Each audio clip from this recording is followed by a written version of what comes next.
Hello everyone, this is Jim Okrzinski with your weekly screencast video. So as I say here, I've uploaded the schedule for the next 2 weeks, which will take us through the Thanksgiving holiday weekend. A couple of items I want to point out is that the Unit 3 discussion boards will close out Tuesday, November 17th, end of day. Also, please read the instructions carefully. Discussion board 16 contains 2 initial posts and then 2 responses, and it is worth 20 points. So with the additional points, that will help beef up averages if you've missed something during the course of the semester. So you'd like to pay really close attention to discussion board 16, and discussion board 17 is also worth 20 points. So in this week's schedule, we have 2 initial posts. Post 1 and post 2 are due Tuesday and Thursday.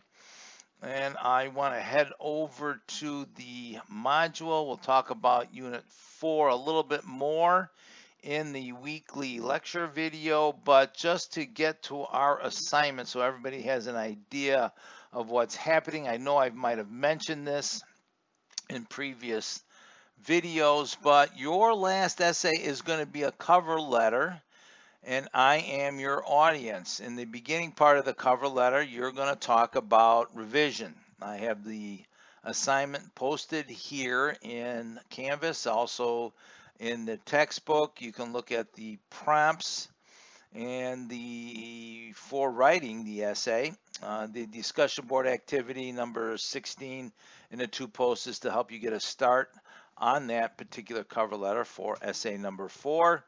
Also, then you're going to take a look back at some of your essays and decide which one you might want to revise.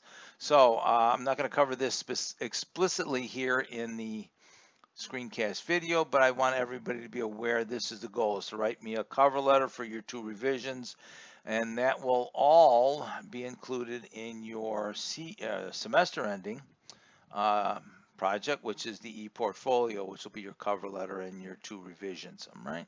So take a look here about the cover letter and read through the instructions. Just to get into the discussion board, let's take a look at discussion number 16. And let's look at the topic of revision.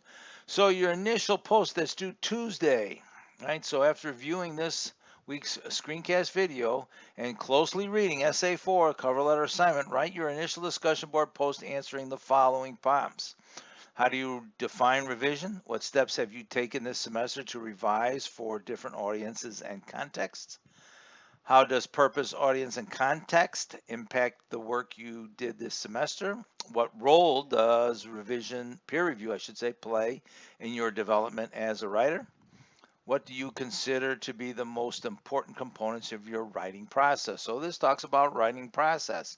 Everybody has really grown in the peer review process. Some of the reports I'm reading now for Essay 3 are quite lengthy and detailed and are excellent reviews of classmates' works. So compare those, if we look back at Essay 1, what everybody wrote, I think everybody can see how they've evolved as a peer reviewer.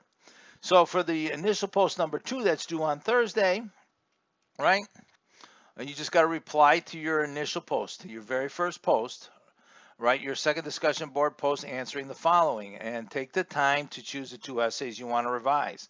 If you are still up in the air and you don't know about essay 3 because I have not, assessed that essay, you can talk about essay 1 or essay 2. I might get to all of these essays within, I should say, by the end of the week, and you can decide if you want to revise essay 3 as opposed to 1 or 2, but you'll know exactly how you feel about essay 3 when you upload it for final assessment. So take a look at the prompts here. Why do I want to continue working on the essays? What did I originally plan to do in the essay but was not able to accomplish? Right? What opportunities for improvement do I have? So then after the 2 posts, your 2 initial posts here, respond to 2 of your classmates' posts. So there's going to be 4 posts, 2 initial and 2 responses for this week's assignment, right? So it's like I said, it's going to be worth 20 points here. So you want to be aware, take a look over in the textbook at the cover letter instructions. Same thing as in Canvas. of what we're going to do. This is going to be our focus. The cover letter is the only new writing you're going to be doing for the unit. After that, it's just going to be revisions and revision plans. I will talk about the more about the cover letter and the revision plan on our lecture video this week. Also, if you really want to take a look at the, let's get back to the appendix. You should know that at the very, very end, and I'm just scrolling through, should probably have added a link to the cover letters. Here we go. Here's an example of one cover letter, which is a pretty good example. This is how we write cover letters in the professional world. Please notice the spacing and the block format. You know, no first line indent. Here's one. And there is it just, do I have one? I just only have one in here. Okay, so you can take a look at this particular cover letter example to get you kind of an idea of what should be included in that cover letter assignment. I thought I had two there, but I don't. So just to get back to the unit, you want to take a look at the discussion boards number 16 here and work on those this week. If you have any questions or issues about the next unit, just send me an email. I will post that. I should say I will post the lecture video about Wednesday morning sometime, so you should have a good head start before the Thursday post. All right, so like I said, once again, any questions or issues, send me an email. Good luck and stay safe out there.